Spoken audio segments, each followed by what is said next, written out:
Mario has hit that golden question mark cube, and behold, gold has spewed forth as Mario Brothers has come out and smashed a bunch of long-standing records at the box office. Now, listen, I've said for a couple, maybe a month or two, that I believed that Mario Brothers would end up being the number one box office movie of the year. Now, I walked back on that after seeing the movie. It's going to be huge, but I don't think it's going to be the number one movie of the year anymore. I think the movie's good. I was super entertained by it. I really liked it, but it wasn't quite good enough. I think that it's going to get the number of repeat viewings and word of mouth that's going to go to the number one spot, but huge it still will be, and huge it is. Because it made, I think it was about $143 million, if I'm not mistaken, for its official opening weekend. 177 something million dollars around that for its 5-day weekend, and worldwide 300, and what was the number on that for its worldwide number? 377. 377 for its Wednesday to Saturday opening, which is not what normal movies do, but still incredible. Now that means it has broken several records. Let's go over here and take a look at the records that this thing has busted. First of all, and more immediate, it's the biggest opening weekend of 2023, passing Ant-Man 3. Its official opening weekend is $143 million, which makes it the biggest opening of the year so far. So that's check, record number one. Record number two, it is the biggest Wednesday to Sunday opening of all time. Now, of course, most movies do not have Wednesday to Sunday openings. They are Friday, Saturday, Sunday. This one was Wednesday to Sunday. It's a 5-day count. Not a ton of movies have done that, but there have been movies that have done that, and Super Mario Brothers is now the biggest of all time that's ever done it. Also, it is the biggest opening weekend for any film by Illumination, passing Minions that had a $115 million 3-day opening. And of course, Mario just totally eclipsed that with 143. It is the second biggest animated film opening in history, only behind Pixar's Incredibles 2, which made $183 million on its 3-day opening weekend. And it is also the biggest video game adaptation opening of all time. Of all time. No other video game movie has ever opened to that amount. Now, you can talk about the worldwide opening as well at 377, but it's kind of pointless to discuss the 377 because every movie opens in different territories at different times, so you can't compare apples to apples. Domestically, you can because it's domestic. But still, look at these numbers. Unbelievable, unreal, these numbers, and the kind of success that we've been saying around here that we think you could see. Again, you cannot underestimate. Every time the trailers for these things would play in theaters, the audiences would pop. You go to that Super Nintendo World at Universal, it is packed and people weeping and crying walking in there. It is literally a game franchise that has been played by 3 generations and loved by 3 generations. You're playing it, your kids are playing it, and your parents played it.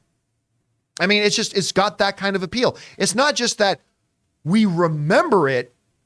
Mario's been an active, ongoing franchise forever. Mario Kart is still the most played video game in the world in the different iterations of Mario Kart. And for good reason. I mean, these kind of numbers are just staggering. Now, the big question will be moving forward is what kind of legs will it have? I think it's going to have a very good second weekend. There's not a lot that can challenge it, and word of mouth is good. I think it's going to have a very good second weekend. Will it get to $1 billion mark? Because it's very much within reach. I don't know if it will get to $1 billion or not. I think it certainly can. It just absolutely crazy numbers. Anyway, Chris, you're seeing now the results. We've all said this is going to be big. This is going to be huge. To which every time we said it, I had so many people online telling me, nobody cares about a Mario movie. Nobody's going to go watch Mario. Anyway, what do you think about the numbers, and which one of these numbers is kind of standing out to you the most as being maybe surprising? Well, the big thing here is, the numbers just don't lie, right?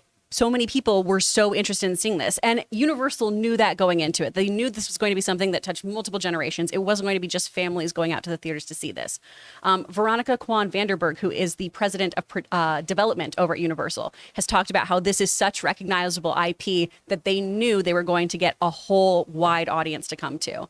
I think this is bananas, though, that this is like the highest grossing box office weekend for an animated film, just because when you say something like The Incredibles, right? Incredibles 2, that is a fantastic film. That's the movie I wrote my senior thesis on, was The Incredibles. I love both Incredibles movies. It's so wonderful. And we always talk about, Pixar being the really the standard and height of quality animation and quality storytelling, really. Even when it comes to live action films, Pixar just has their finger on the pulse of what people are going to really, really connect to. And to have a Mario movie that a lot of people feel doesn't have the best plot, to have it still really, really resonate with folks is amazing. It was so cute this weekend. I live really close to a Regal, and seeing all of the kids and also seeing all the adults dressed in full Mario cosplays as a whole family and everything to go see this movie just really, really reinforced to me that this is a movie so many people are excited about. And it was really great to just see a whole bunch of, grown adults getting their babies to dress up as Mario in a little fox costume, but with the hat still under it and everything, and how excited they were to go experience it as a family together, or just seeing, other groups of people so jazzed about seeing this movie. I play Mario Party probably once a week. There's a reason why we all keep coming back to this. They're really, really great games. And do I need a huge, big, extravagant plot to connect to it? No, I kind of just need Jack Black singing about peaches. It does it. I wanted to bring this up too, because one of our viewers in the live chat, Reese Lindsay in the live chat, mentioned they knew what their audience wanted and they gave it to them. You hear that, Lucasfilm? I want to just touch on that for a second, because they're two different things. Like with Mario, it's a very non-story based games. So knowing what the audience was really wanting to see, that's a very basic kind of fundamental understanding. We want to see Mario. We want to see the carts. We want to hear the different lines that are spoken in the games. We want to see the references to that. We want to see so that's a basic standard thing. Pretty much all Mario people wanted to see the same thing. And that's exactly what they did. They just gave it what all Mario people wanted to see. And they did that. Now, bringing up a comparison to Lucasfilm is very, very different because, and nobody likes hearing this, and everybody thinks they're right, but everybody thinks they speak for all fandom, and you don't. Ray does. Ray does. I mean, it goes without saying. But, people say, they gave the audience what they wanted. But here's the problem with that is that what you want Lucasfilm to do is not what the Star Wars fan sitting 2 seats down from you wants to see them do. And what that person wants Lucasfilm to do is not the same as the Star Wars fan sitting 4 rows behind them. Yeah, but those aren't real fans. Yeah, unless you think what I think, you're not a real fan, right? Yeah. Like we as Star Wars fans, we have very diverse tastes about things we like and don't like and directions we want them to go and what we want to do, right? But it's just funny. I always hear fans say, give us what the fans want. And of course, by fans, they mean them and their circle of buddies, right? But that's the thing. We're a very diverse group. We have very different tastes. What I want from a Star Wars movie may be different from what you want for a Star Wars movie. Makes it more tricky. But for Mario Brothers, and Chris, I don't know if you'd agree with this, but for Mario Brothers, it's not as complicated of a task to ascertain what is it Mario fans want to see. To me, that's a lot simpler of a question because we are more homogenous, I think, as Mario fans than we are as Star Wars fans. I don't know. What would you say about that? No, I would say that because also there's the idea of Mario and his friends in all of these different games are essentially just a troupe of actors putting on a play, right? Where it's just this kind of loosely woven narrative of these friends just want to hang out and tell a story, or they want to hang out and play a game, or they want to do this, right? And so I don't think we have the same expectations too, right? A lot of the Mario games are maybe me going on a quest, but it's very, very basic. I'm going to go save a princess. Yeah. And I'm going to do that. Or I'm going to go race because I'm going to go race. I'm going to go play this board game because reasons. That's it. Whereas Star Wars, there is a very, very extensive lore. And that's not to say Mario doesn't have that. When you play games like Paper Mario, or even I would argue Luigi's Mansion, there's a lot of character development, honestly, in those about these different people who exist in this world and everything. But it's a very apples and oranges situation. All right, guys. Question is for you. The Mario Brothers movies has hit a lot of really impressive numbers, and broken some long-standing records.